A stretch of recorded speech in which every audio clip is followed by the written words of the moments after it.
Hello everyone. First attempt channel में आपका स्वागत है। और भाषा एवं लिपि पार्ट वन, इस लेक्चर को देखिए, टू द पॉइंट है। और इसके बाद पार्ट टू भी जल्द आएगा। इस लेक्चर के देखने के बाद आपके जितने भी डाउट है पार्ट वन में कंप्लीट हो जाएंगे।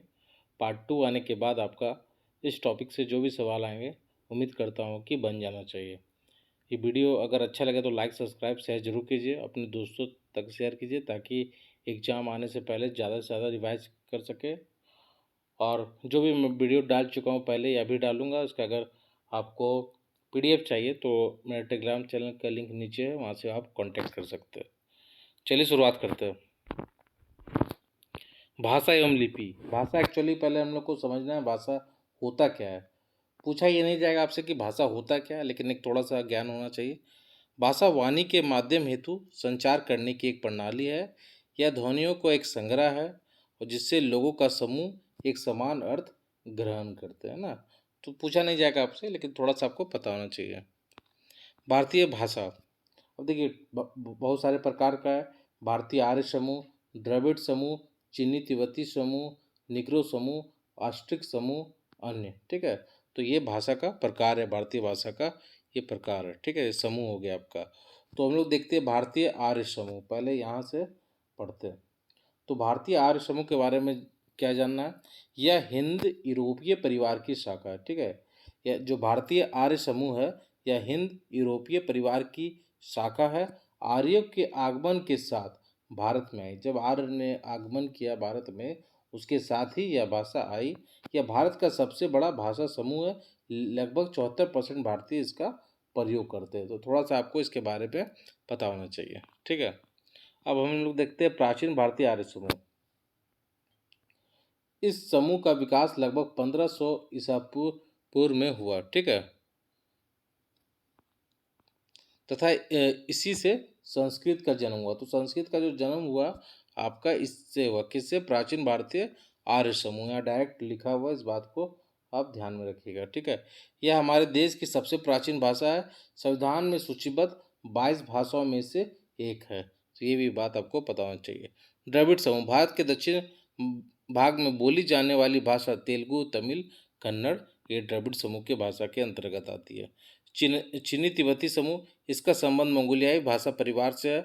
सर्वाधिक पुराने संस्कृत साहित्य में इसका उल्लेख किरात के रूप में किया है। तो ये बात जरूर याद रखिए, किरात। ठीक है, किरात याद रखिएगा, इम्पोर्टेंट है। तो किरात के रूप में इसका उल्लेख किया गया। ये आपके एग्जाम के लिए भी इम्पोर्टेंट हो जाता है। ऑस्ट्रिक, इस समूह की भाषा ऑस्ट्रो एशियाई उप परिवार से संबंधित है, जिनमें मुंडा कोल समूह की भाषा आती है। तो मुंडा और कोल ऑस्ट्रिक में आती है। इसके अंतर्गत संथाली सबसे महत्वपूर्ण भाषा है। तो संथाली भी आपको ध्यान में रखना है, ऑस्ट्रिक आपको ध्यान में रखना है, ये भी ध्यान में रखना है कि मुंडा कोल संथाली इसी के अंतर्गत आती है। भारत की आधिकारिक भाषा हम लोग थोड़ा सा देखेंगे, यहाँ से भी सवाल बन सकता है। ठीक है, देखिए लिखा हुआ है कि भारतीय संविधान के अनुच्छेद 343 वन में के अनुसार संघ सरकार की राजभाषा देवनागरी लिपि के साथ हिंदी होगी। संघ सरकार की राजभाषा लिखा हुआ है, क्या लिखा हुआ है?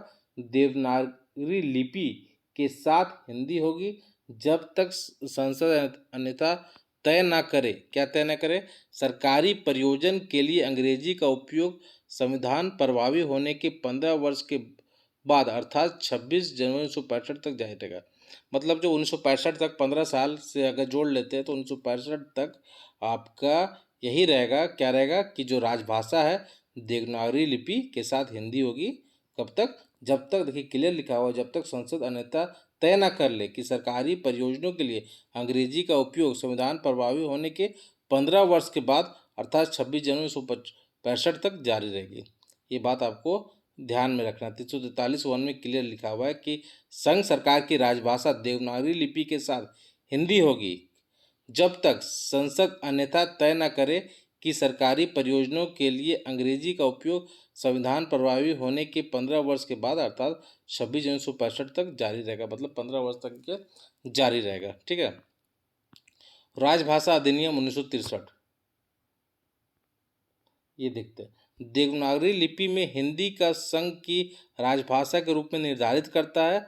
अंग्रेजी को संघ के सहायक राजभाषा को परिस्थिति प्रदान करता है। ये ध्यान में रखिएगा कि जो सहायक राजभाषा है वो अंग्रेजी को संघ की सहायक राजभाषा को परिस्थिति प्रदान करता है। तो ये ध्यान में रखिएगा। ये बात किसमें बोला गया? तो राजभाषा अधिनियम 1963 में ये बात को रखा गया था कि देवनागरी लिपि में हिंदी को संघ की राजभाषा के रूप में निर्धारित करता है। अंग्रेजी को संघ की सहायक राजभाषा को परिस्थिति प्रदान करता है। ये बात किसमें बोला गया? राजभाषा अधिनियम 1963। सबसे पहले क्या हुआ? सबसे पहले हमारा आधिकारिक भाषा 343 में कुछ बात कही गई। उसका अगला स्टेप था राजभाषा अधिनियम 1963।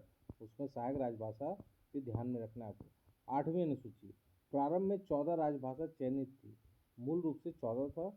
बाद में 1968 में 21वां संविधान संशोधन आया और 15वीं भाषा के रूप में सिंधी शामिल हुई।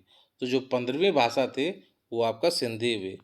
71वां संविधान संशोधन 1992, 3 और भाषाओं को सम्मिलित किया गया, कोंकणी, मणिपुरी और नेपाली। ठीक है, कोंकणी, मणिपुरी और नेपाली, KMN। ठीक है, ये बात आपको ध्यान में रखना है। कब?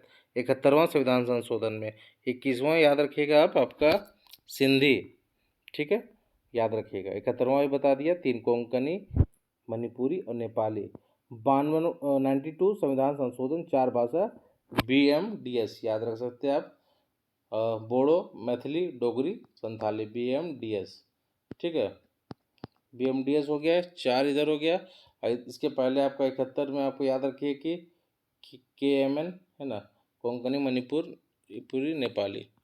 नोट, भारत में कोई राष्ट्रीय भाषा नहीं है। ठीक है, भारत में क्या है कि कोई राष्ट्रीय भाषा नहीं है, हिंदी राष्ट्रीय भाषा नहीं। इस बात को आपको ध्यान में रखना है, ये गलती मत कीजिएगा एग्जाम में। संविधान राज्यों के लिए उनके आधिकारिक कार्यों के संचालन हेतु राजभाषा निर्दिष्ट नहीं करता है। राज्य इसे स्वयं निर्धारित कर अपनाने हेतु स्वतंत्र है। इस बात को भी आप याद रखिएगा। 8वीं अनुसूची अनुसार 22 अनुसूची भाषा में अंग्रेजी नहीं है, ये बात आपको पता होनी चाहिए। अरुणाचल प्रदेश प्लस नागालैंड केवल ऐसे राज्य है जिनकी एकमात्र राजभाषा अंग्रेजी है। ठीक है, तो इस टाइप से आपको सवाल पूछा जा सकता है। थोड़ा सा कुछ और पॉइंट है। हिंदी दिवस आपको कब मनाया जाता है? तो 14 सितंबर 1949। शास्त्रीय भाषा का दर्जा किसको मिलता है? देखते हैं। ठीक है, इसको भी हम लोग समझते हैं। इनके प्रारंभिक ग्रंथों तथा अभिलिखित इतिहास की प्राचीनता 1500-2000 वर्ष से भी अधिक की अवधि होनी चाहिए। मतलब शास्त्रीय जो भाषा है ना, शास्त्रीय भाषा का दर्जा किसको मिलेगा? जब जिसका जो ग्रंथ है, जो इतिहास जो लिखा हुआ वो 1500 साल या 2000 साल तक पुराना होना चाहिए, तब एक क्राइटेरिया ये फुलफिल किया जा सकता है। दूसरा, प्राचीन साहित्य ग्रंथों का एक समूह जो वक्तव्य को पीढ़ियों द्वारा अमूल्य विरासत माना गया है, और वो जो विरासत, उसे एक प्रकार से विरासत माना गया। जो ग्रंथ है या साहित्य है, उसको एक समूह है, जो पीढ़ी दर समूह है, वो उसको प्रयोग करता रहा है, उसे अपना एक अमूल्य विरासत माना रहा है। ठीक है, तो उस प्रकार से आपके साहित्य होना चाहिए और ग्रंथ होना चाहिए। ठीक है, साहित्य परंपरा मूलभूत हो और किसी अन्य भाषिक से अपनाई हुई ना हो। इसका मतलब ये हुआ कि ये जो है आपका जो साहित्य है या फिर उससे रिलेटेड जो भी ग्रंथ है, जो भी मटेरियल है, वो आपका खुद का होना चाहिए। ऐसा नहीं होना चाहिए कि छिपा हुआ है, किसी और से उधार लिया गया, ऐसा बिल्कुल नहीं होना चाहिए। वो स्वतंत्र अस्तित्व रखता हो, ऐसा होना चाहिए। तो ये जो शास्त्रीय भाषा का दर्जा है, ये 3 क्राइटेरिया पूरा होना चाहिए।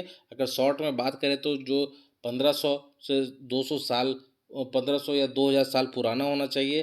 दूसरी बात है जो साहित्य है, ग्रंथ है, उसको पीढ़ी द्वारा एक अमूल्य विरासत माना गया हो। तीसरा ये हो किसी से उधार ना लिया गया हो, उसमें अपनापन का भाव होना चाहिए और वो मूलभूत हो, फंडामेंटल हो, किसी अन्य भाषाई से अपनाया हुआ नहीं हो। तो इस बात को आपको ध्यान में रखना है। ठीक है, अब ये देखिए कि जो भाषा है उसको कब कब दर्जा मिला शास्त्रीय भाषा को? 2004 में तमिल, 5 में संस्कृत, फिर 8 में तेलुगु, फिर 8 में कन्नड़, 13 में मलयालम, 14 में उड़िया लास्ट में उड़िया। ठीक है, कुछ महत्वपूर्ण अनुच्छेद है। 343 संघ की राजभाषा, 345 राज्य की राजभाषा, 350 का प्राथमिक स्तर पर मातृभाषा में शिक्षण, 350 बी भाषा अल्पसंख्यक के लिए विशेष पदाधिकारी, 351 हिंदी भाषा के लिए विकास के लिए निर्देश, ठीक है।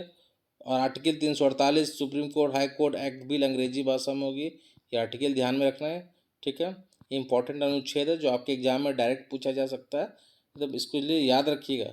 राष्ट्रीय अनुवाद मिशन, भारतीय भाषाओं में बौद्धिक ग्रंथ में छात्रों और शिक्षाविदों के लिए सुलभ बनाकर उस शिक्षा में सुसाध्य करते हुए भारत सरकार की एक योजना है। तो ये स्कीम के बारे में थोड़ा सा मिशन के बारे में याद रखिएगा। ये बताइएगा लेक्चर कैसा लगा, अच्छा लगा अगर इसका पीडीएफ चाहिए, और आने वाला समय में जो भी मैं वीडियो डालूंगा, अभी ये जितना हो सके वीडियो कंटिन्यू कोशिश करूंगा लाने का, और जो भी मैं इसके पहले वीडियो बनाया हूँ उसका पीडीएफ चाहिए तो टेलीग्राम चैनल का लिंक नीचे दिया हुआ है, जो ज्वाइन कीजिए। वहाँ पे इस एक पेमेंट का स्क्रीनशॉट होगा, पेमेंट कीजिए और शेयर कीजिए अपना स्क्रीनशॉट, आपको एक ग्रुप में ऐड कर दिया जाएगा जहाँ पे आपको पीडीएफ मिलेगा। धन्यवाद।